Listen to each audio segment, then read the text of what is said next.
Hey everybody, it's time for the round robin roundup for another day. And more intense games, probably better games today than yesterday, as Tampa and Washington, Dallas and Vegas become the last teams to get into the action. And so we'll go ahead and start things off with Washington and Tampa. And for anybody wondering, that is a brand new magnet for the Washington Capitals. Some of the magnets I use are kind of beat up, so I've been trying to replace them as the playoffs go along here. Tampa Bay being another one I replaced recently. So there you go. First period, the shots were 6-3 for Tampa at 8 minutes. Sergachev stood out as playing really, really well, as Tampa Bay had a lot of pressure on Washington. And the Bolts looked sharper. Of the two teams, Tampa Bay looked like they were the ones that came out bound and determined to prove themselves right out of the gate. Then Kucherov gets a goal. Braden Point with the assist at 12:53. So it's 1-0 in favor of Tampa. Everything's coming up for Tampa. The Caps ended up with a 4-on-3 power play with 5 minutes left. They do not score on that. Solid penalty kill, and Victor Hedman, I thought, had a very solid game for Tampa. So Hedman, Stamkos, of course, part of the storyline with Tampa. Hedman in this game and played very well. So we go to the second period. The Bolts get a power play in their first minute. And then after that's done, Eller had a really good chance, and his stick broke on that chance. Maroon and Hathaway got into a bit of a tangle as the teams seemed to be kind of unfriendly with one another for a round-robin game. And that would continue. So we had some nastiness in this one. We had a little bit in this one as well. Kind of nice to see, only because when you're watching the play-in games, it's obvious the intensity, as I said yesterday, is higher. So it's nice to see some intensity in these as well.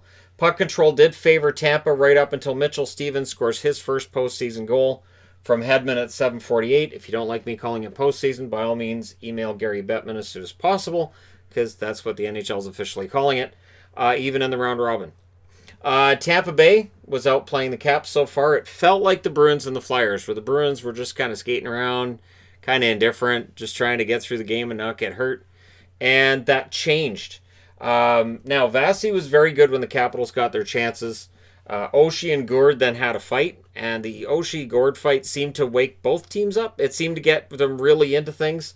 Panik scores from Eller and Gudas at 17:24. That helps as well. The Caps then get a power play due to some pressure they had with 1:08 left. And before the end of the second period, Capitals tie it. It's Kuznetsov from Orlov and Backstrom in 1932 on that power play, and it's 2-2 after 2. So the Capitals are in this. Third period, very good third period, I'm going to add. Vasi stopped Dowd in a very good chance that he had. The Caps were in control for about the first 4 minutes. And the Capitals' fourth line was excellent. That was a really, really well-played game by their fourth line. Wide open, back-and-forth action at around the 12-minute mark. Vasilevsky robbed Ovechkin. Not the only time he robbed Ovechkin today. Ovechkin doesn't get on the scoreboard, but it's not for a lack of trying for him. Physical and scrappy in the late, the last final 5 minutes. And then Vasilevsky shut the door late in this one. Opportunities abounded for the Washington Capitals. None of them were going in. So we go to overtime. And early on, who gets denied? Ovechkin. Ovechkin denied by Vasilevsky yet again. And then Vrana had a breakaway that was stopped by Vasilevsky. Now in between, Tampa Bay had their share of opportunities, and Holtby was excellent as well. You know, Holtby, the guy who gets completely forgotten. Now we would go to a shootout. That's right, shootout. And the winner of this ends up being Tampa Bay, as Kucherov gets the winner. Now, I got messaged about this, so I'll let you guys know. Tampa Bay is number 1 now in the seedings overall. Boston's number 4. Tampa Bay gets the tiebreaker on Philly because they came in to this round robin as the higher seed. So if we have a tie for first place at the end of the round robin, the higher seed coming in ends up getting first place. And as I said, Boston's 4th because Washington got a point today. So Kucherov with the winner, your 3 stars, Kucherov, Orlov, and McDonough. The shots were 9-7 Tampa in the first, 12-8 Washington in the second, 11-8 Washington in the third. They played very well. And then both teams had 3 shots in the overtime. Final shots 33-28 in favor of the Capitals. The hits were 45-44 in favor of Tampa. This was a pretty physical game. Your power plays, 1 for 4 for Washington. Tampa didn't have a power play. I seem to remember that happening with Tampa during the regular season as well, where they'd go games without a power play, or they might get one. And of course, the Islanders are the team that had that happen frequently. But it feels like that happened with Tampa during the regular season too, where they just wouldn't get power plays. And so we'll see. But Tampa does emerge victorious today. Kucherov ends up getting the goal to open the game and the game winner on the shootout. So there you go. Now, this is where the question of, so shootout goals don't count for stats? Not really, no. But since it's postseason, it seemed to have broken the app. The app recorded it as Tampa Bay winning this in double overtime, and it showed the score as 4-3, and I went, okay, so they didn't really get the app ready for this, or whoever's doing the timesheet for this game, the whole game report, that broke it, because it's considered postseason, but you have a shootout, and shootouts aren't a postseason thing, so yeah, there's still some kinks to work out with this, but I think this game went off pretty well.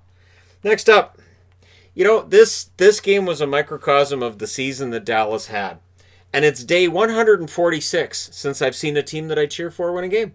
And this is kind of getting fun to track. So I'm not anticipating this changing anytime soon. It's okay. I did get a little bit of a chuckle out of this. So first period, immediately out of the gate, Vegas gets a goal. Stevenson from Carlson and Stone at 104. And that's a good start. You're chasing the game. Now, we saw with the Rangers in games 1 and 2 that Lundqvist allowed a goal on the first shot, and then he allowed a goal on the second shot today. When you're chasing the game, it just makes everything more difficult. And so Dallas is chasing the game right out of the gate here. Leonard also looked pretty good when he was tested. I know the overall stats at the end of this don't favor Leonard, and he had a rough little bit there, but I still think Leonard was pretty good today. The shots were 6-0 for the Stars at the 8-minute mark. No, they were 6-2 Stars at the 8-minute mark. Sorry about that. It was 6-2 Stars. I know that's not right. Perry then got into it with Cousins. Corey Perry was doing the Corey Perry thing today. He was mucking it up with Vegas. Nick Cousins is no stranger to that either. Vegas ends up getting a power play out of it. Good penalty kill. The big storyline for Dallas isn't just the penalty kill, though. It's the fact that their scoring is a problem. So there you go. Second period, Leonard, sharp early. The Stars really needed a goal. And then there was a horrible giveaway in Dallas's end to Riley Smith, which didn't end up in the back of the net, but it sure looked like it was going to.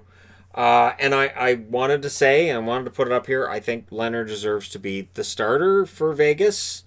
I think if Vegas can figure out a way to hold on to Leonard, even while they still have Fleury next season, I think that would really be a great weight off of the shoulders of Fleury. It allows them to play Fleury in 50 or fewer games and keep him fresh for playoffs. No sooner had I written that than Pavelski scores from Fox and Heiskanen at 7:50. That one bounced in off Alec Martinez.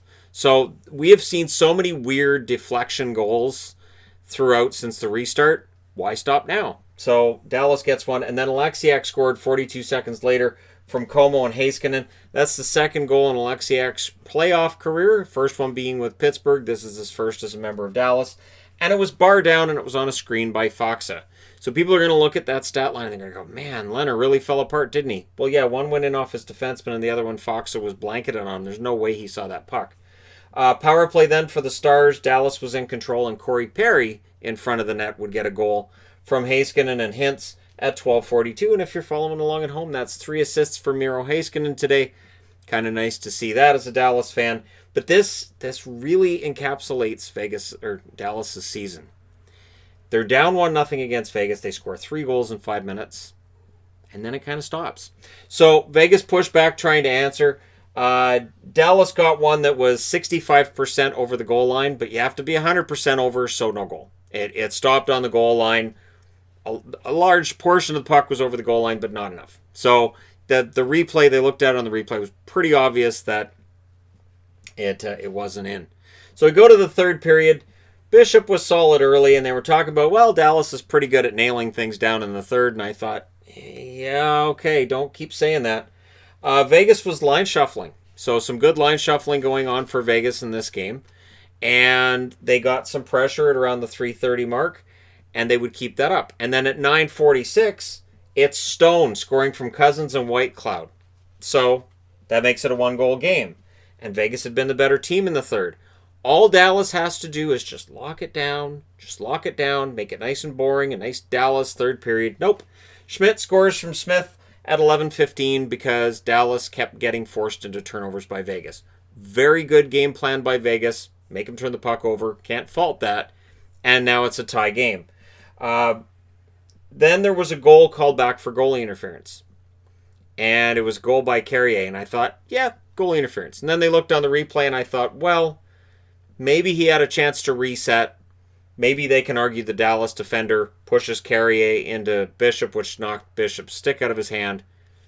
I'm 50-50 on it. The Dallas announcers, which was the feed they had up here, made it clear they felt that it was no goal, that it was goal interference.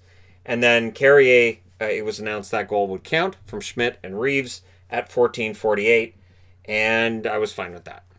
I know the NHL's released their statement about why that goal counted. I posted it on Twitter. Again, I don't mind that goal counted. There may be some that do, but I'm okay with it. They then pull the goalie with 1:16 left so that William Karlsson can get a goal to go with his assist to start the game from Nicholas Roy at 19:39. And Dallas, with a 3-1 lead entering the third period, lose 5-3. So there you go. Dallas. Shots, 8-7 Dallas in the first, 13-10 Dallas in the second, and then in the third they allowed 16 shots to Vegas, 2-6. Can't do that against Vegas. They'll burn you every time. Final shots, 33-27 for Vegas. The hits were in favor of Vegas, 43-36, because they have Reeves and they have Carrier, so of course they're going to beat you in hits. Power plays. Dallas was 1 for 1. Vegas was 0 for 2. Your 3 stars, Stone, Schmidt, and Heiskanen. So, there you go. Good comeback for Vegas.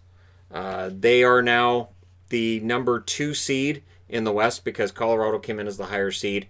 So, between the two, it's Colorado's number 1, Vegas is number 2, and Dallas is still 4 behind St. Louis. So, there you go. Dallas and Boston, for those following along at home, are the lowest tiered teams of the teams that are in their round robins, respectively. 146 days.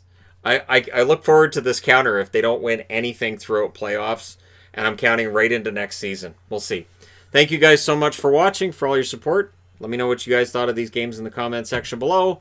And hey, do hit like and subscribe. Very popular buttons over the last couple of days, as the channel's up past 150,000, and that's thanks to all of you watching this right now. I will talk to you again soon.